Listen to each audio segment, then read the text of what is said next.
It's almost spring in Paris, but the chill winds of the global economy are blowing across the city. We're experiencing the worst recession since the Second World War, certainly, with some common features with the Great Depression. France is coming to the global recession late. One reason is that the country was not that exposed to the subprime mortgage crisis, due in part to the fact that its financial institutions have, traditionally, been more conservative.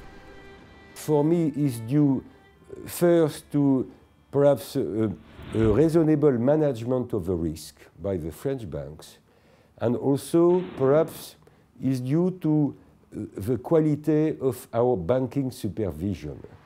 This conservatism extends to the domestic housing market. The country also went through its own boom, with prices almost doubling over the last 6 years. But the market is not, at least not yet, in precipitous decline. You can't borrow 5 times your salary like you could in the heyday of mortgage lending back in the UK. It's very difficult to remortgage your house and take money out. One area where France is particularly at risk is manufacturing.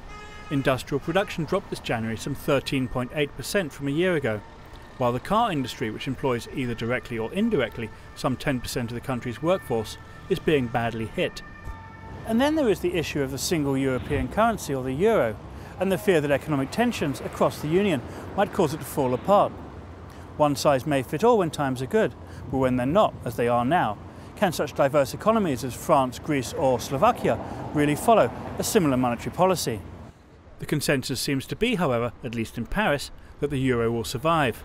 No country has any interest to leave the zone. If countries such as Greece or Spain or Italy wanted to leave the Eurozone, the only thing that I'm sure of is that they would pay risk premia very much above the current risk premia that they have to pay already.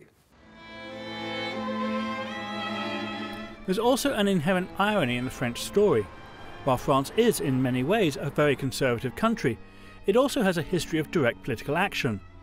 More than 1 million people took to the streets in January to protest the government's handling of the recession. More strikes are planned. I think the political powers are very aware of protests and are willing to do anything to forestall it. And the government inside the Élysée Palace does appear to be listening. It has already initiated a $33 billion stimulus program, with hints of more to come. Certainly, stimulus packages are necessary. Governments will have to make new stimulus packages. But my opinion is that we have a very fundamental crisis which demands changes in the laws of economy. Unemployment will go up, but even people who lose their jobs will still receive between 60 and 70% of their former salary and benefits, putting even greater pressure on the government to find more cash. The French government have taken emergency measures to make sure people don't end up in the street and have something to eat.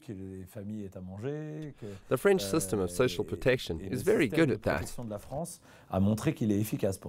But perhaps the most important question for the everyday Parisian is how long will this recession last? They may not like the answer.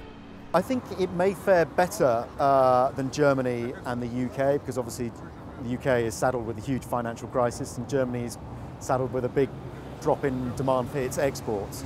But how long that relative advantage over those two countries will last is, I think, a very moot point, because you could argue that France is still saddled with the same problems it had 5 years ago that weighed down on its competitiveness.